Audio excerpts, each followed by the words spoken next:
Engineer ವಿರುದ್ಧ ಗುಡುಗಿದ ಮಂಡ್ಯ ಶಾಸಕ, ಕಟ್ಟು ಪದ್ಧತಿ ವಿರುದ್ಧ ತೀವ್ರ ಆಕ್ರೋಶ.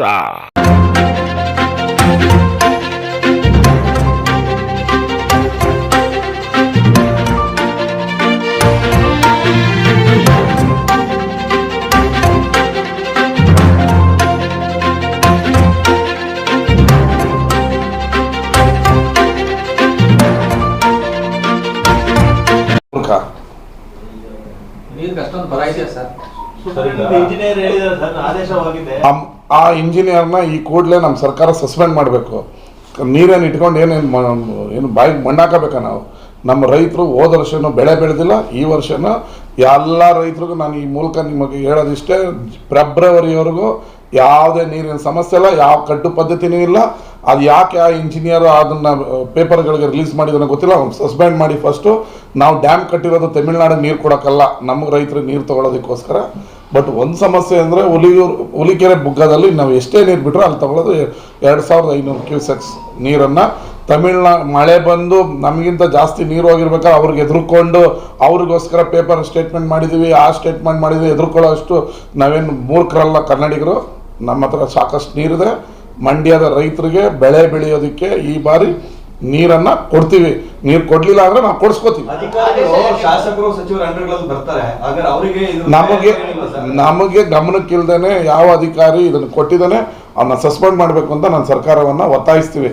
ನೀರಿದೆ, ರೈತರಿಗೆ ಸಾಕಷ್ಟು ಥೈಲ್ಯಾಂಡ್ವರೆಗೂ ಎಲ್ಲ ಕೆರೆಯನ್ನು ತುಂಬಿಸ್ಬೇಕು ಅಂತ ಹೇಳಿದ್ವಿ. ಈಗ ಆಲ್ರೆಡಿ 50% ಕೆರೆಗಳು ತುಂಬ್ತಾ ಬರ್ತಾ ಇದೆ. ಎಲ್ಲ ಕೆರೆಯನ್ನು ತುಂಬಿಸ್ತೀವಿ. ನೀರಿಗೇನು ಸಮಸ್ಯೆ ಇಲ್ಲ. ಈ ಬಾರಿ ನೀರನ್ನ ಎಲ್ಲ ರೈತರಿಗೂ ಕೊಡ್ತೀವಿ.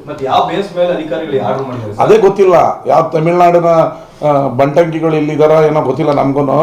ಅದನ್ನು ಅವ್ನು ಯಾರು ಹುಡುಕಿ ಸಸ್ಪೆಂಡ್ ಮಾಡಿ ಅಂತ ಸರ್ಕಾರಕ್ಕೆ ನಾನು ಪತ್ರ ಬರೀತೀನಿ. ನಿಮ್ಮ ಅಧೀನದಲ್ಲಿ ಇಲ್ವಾ ಸರ್ ಅವರು? ಜಿಲ್ಲಾ ಉಸ್ತುವಾರಿ ಸಚಿವರು ಕಂಟ್ರೋಲ್ ಇಲ್ವಾ ಅಂತ ಅಧಿಕಾರಿಗಳು? ಈಗ ಈಗ ಏನು ಹೇಳಿದ್ವಿ, ಯಾರು ಮಾಡಿದರೆ ಅದನ್ನು ಹುಡುಕಿ ಯಾವ ಆ್ಯಂಗಲಲ್ಲಿ ನೀನು ಕಟ್ಟು ಪದ್ಧತಿ ಕೊಟ್ಟಿದೆಯಾ, ಶಾಸಕರನ್ನ ಅವರ ಉತ್ತರ ಕೊಡೋದು, ನಾವು ಕೊಡೋದು. ಶಾಸಕರನ್ನ ಮಂತ್ರಿಗಳನ್ನು ನೀನು ಕನ್ಸೆಂಟ್ ಮಾಡಿದೆ, ಏನಕ್ಕೆ ಪೇಪರ್ ರಿಲೀಸ್ ಮಾಡಿದೆ ಅಂತೇಳಿ ನಾವು ಅವನಿಗೆ ಶೋಕಾಸ್. ಈಗ ನಾನು MDಗೆ ಮಾತಾಡಿದೆ ಕಾವೇರಿ, ಇಲ್ಲ ಸರ್ ಯಾವ ಇಂಜಿನಿಯರ್ ಹೇಳಿದ ಅವನಿಗೆ ರೆಕ್ಟಿಫೈ ಉತ್ತರ ಕೊಡೋದಕ್ಕೆ ನಾನು ಈಗಲೇ ಸೂಚನೆ ಕೊಡ್ತೀನಿ. ನಮ್ಮ ಹತ್ರ ನೀರಿದೆ, ಆ ನೀರು ಇಟ್ಕೊಂಡು ಏನು ಮಾಡಬೇಕು, ರೈತರಿಗೆಲ್ಲ ನೀರು ಕೊಡ್ತೀನಿ ಅಂತ ಈಗ ಮಹೇಶ್ ನಿಮ್ಮ ಪ್ರೆಸ್ ಮೀಟ್ ಮುಂಚೆ ಅವ್ರಿಗೆ ಮಾತಾಡಿದೆ, ಕೊಡ್ತೀವಿ. ಆ ಥರ ಏನು ತೊಂದರೆ ಇಲ್ಲ. ಇಂಜಿನಿಯರ್ ಈಗಲೇ ನಾನು ಸೂಕ್ತ ನಿರ್ದೇಶನ ಕೊಡ್ತೀನಿ ಅಂತ ಈಗ ನಮ್ಮ ಮಾತು ನಂಬಬೇಕು. ನಮಗೆ ಓಟ್ ಹಾಕಿ ಸಸ್ಪೆಂಡ್ ಮಾಡಿ ಅಂತ ಹೇಳ್ತಲ್ಲ, ಅವ್ನು ಯಾರು ಮೂರ್ಖ ಅಂತ ಹೇಳ್ತಲ್ಲ. ಅದಕ್ಕೇನೆ ಯಾರು ಏನು ಮಾಡೋದು? ಇನ್ನು ತಮಿಳ್ನಾಡು ನೀರು ಕೊಡೋಕೆ ನಮ್ಮ ಡ್ಯಾಮ್ ಇಟ್ಕೊಂಡಿರೋದು, ತಮಿಳ್ನಾಡು ನೀರು ಹರ್ಕೊಂಡು ಹೋಗಕ್ಕೆ ನಮ್ಮ ಭೂಮಿ ಇರೋದು. ಹೋರಾಟ ಅಲ್ಲ, ಡ್ಯಾಮಿಂದ ನೀರು ಬಿಡಿಸ್ಕೊಂತೀನಿ. ಹೋರಾಟ ಗಿರಾಟ ಇಲ್ಲ, ನೀರು 100% ಇಲ್ಲ. ಆರಾಮ ಬೆಳೆ ಬೆಳಿಬಹುದು.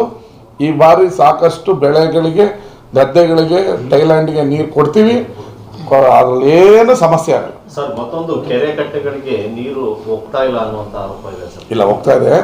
ಈಗ ಏನಾಗ್ತದೆ, ಮೊದಲು ಥೈಲ್ಯಾಂಡಲ್ಲಿ ಕೆರೆ ತುಂಬಬೇಕು. ಈಗ ನಾನು ಎಕ್ಸಾಂಪಲ್ಲು ನಮ್ಮದು ಗೌಡಗೆರೆ 4 ದಿನದಿಂದ ರೈತರು ನಮ್ಮ ಕೆರೆಗೆ ಬರ್ತಾ ಇಲ್ಲ ಅಂತ ನಾನು ಇಂಜಿನಿಯರ್ ಕೇಳಿದ ಸರ್ 3 ದಿನ ಥೈಲ್ಯಾಂಡ್ಗಳ ಕೆರೆ ಎಲ್ಲ ತುಂಬಿಸಿದ್ಮೇಲೆ ಬಿಡ್ತೀವಿ. ನೆನ್ನೆಯಿಂದ ಅದು ಬಿಟ್ಟಿದ್ದಾರೆ. ಏನು ಎಲ್ಲ ಕಡೆ ತುಂಬ್ತಾ ಇದೆ. ಒಂದ್ ಕಡೆ ಪ್ರವಾಹ ಹೋಗ್ತಾ ಇದೆ, ಇನ್ನೊಂದ್ ಕಡೆ ಕೆರೆ ಅಲ್ಲ ನಮ್ಮಲ್ಲಿ ಒಂದು ಸಮಸ್ಯೆ ಅಂದರೆ ಎಷ್ಟೇ ನೀರು ಬಂದರೂ ಹುಲಿಕೆರೆ ಬುಗ್ಗದಲ್ಲಿ 2500 ಕ್ಯೂಸೆಕ್ಸ್ ಅದು ತಗೊಳ್ಳೋದು. ಅದರಿಂದ ನಿಮ್ಗೆ ಆ ಥರ ಕಾಣ್ತದೆ. ಅದೇನಾಗಲ್ಲ, ಎಲ್ಲ ಕೆರೆನೂ ತುಂಬುತ್ತೆ. ಈಗ ನಮ್ಮ ಬಸರಾಳ್ಗಳಲ್ಲೂ ಕೂಡ ಒಂದು 0.5% ಕೆರೆ ತುಂಬಿದೆ.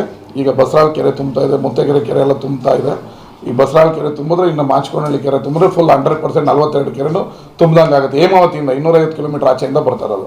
ಅದರಿಂದ ಈ ಬಾರಿ ಯಾವ ರೈತರ ಆತಂಕ ಇಲ್ಲ, ನೆಮ್ಮದಿಯಿಂದ ಬೆಳೆಯನ್ನು ಬೆಳಿಬಹುದು. ಸರ್, DK ಶಿವಕುಮಾರ್ ಅವರು 10 ವರ್ಷ ಕಾಂಗ್ರೆಸ್ ಸರ್ಕಾರ ಇರುತ್ತೆ ಅಂತ ಹೇಳಿದ್ರು. ಆದರೆ HDK 10 ತಿಂಗಳಿದ್ರೆ ಸಾಕು ನೋಡೋದ.